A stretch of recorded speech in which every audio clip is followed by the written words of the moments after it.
las voces que resisten, los relatos que habitan los cuerpos que hoy siguen caminando y nos muestran las acciones que se tejen debajo en los contextos sociales, diversos y de la protesta,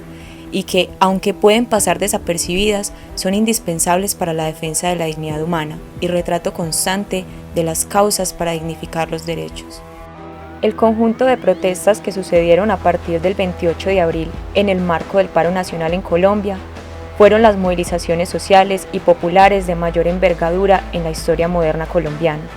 Estas costaron la vida de muchos, la integridad de otros y asimismo dejaron cuantiosas experiencias dolorosas.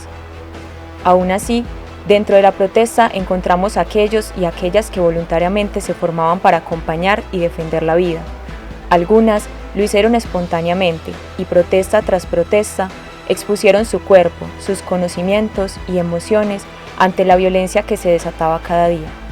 Entre estos tenemos a las defensoras de derechos humanos, quienes en largas jornadas caminan, filman, escriben, sistematizan, analizan, denuncian, acompañan y se ponen en disposición para la defensa de las personas que exigen y luchan por sus derechos. Esta protesta del paro que empezó el 28 de abril fue específicamente violenta y hubo órdenes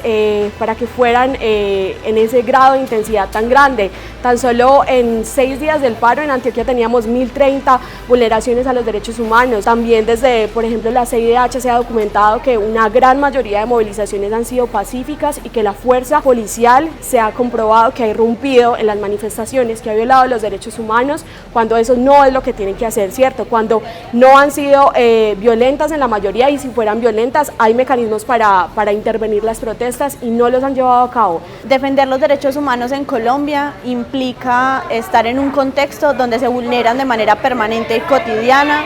donde está normalizado el vulnerarlos, el violarlos, porque sabemos que estamos en un contexto agreste, donde pensar diferente, ser diferente o hacer este mundo diferente implica la persecución estatal, entre ellas la brutalidad policial y la persecución policial. La violencia basada en género ha sido una de las más fuertes hacia nosotras, hacia nuestros cuerpos. También hemos sufrido tratos crueles, degradantes e inhumanos. Hemos sufrido daño al bien privado, nos han robado nuestros celulares, nos han dañado nuestros equipos. También hemos sufrido hostigamientos de todo tipo, amenazas, sean virtuales como también en campo, amenazas a las chicas también de que nos van a violar, de que nos van a abusar. Hemos sufrido amenazas de todo tipo, hemos sido golpeadas por más de 10 policías cada una, hemos sido atropelladas con sus motos, nos han disparado de frente, nos han tirado aturdidoras al cuerpo, hemos sido vulneradas de muchas maneras. Ser una persona defensora de derechos humanos en Colombia es ser un blanco fácil de agresiones.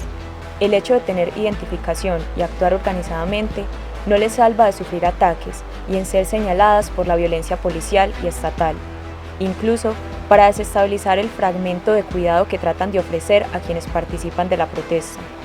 Y esto se incrementa más aún cuando se trata de las defensoras, quienes resultan doblemente vulneradas en momentos donde, además de ser señaladas por su labor, son violentadas con comentarios machistas y sexistas, infantilizadas en sus discursos y minimizadas en sus capacidades.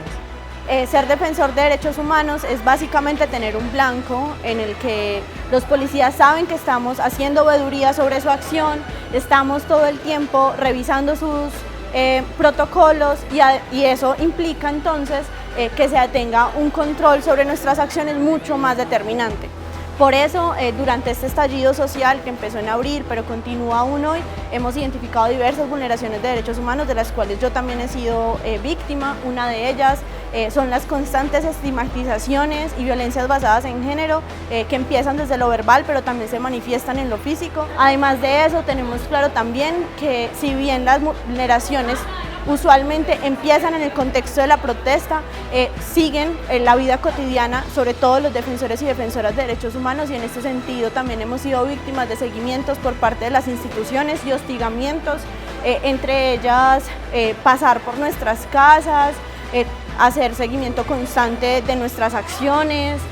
que cuando una vaya pasando le digan ponga cuidado que o si no termina en el río, estas ya no son horas para estar aquí de una señorita, entre muchas otras palabras que además de ser palabras son vulneraciones y son violentas en sí mismas.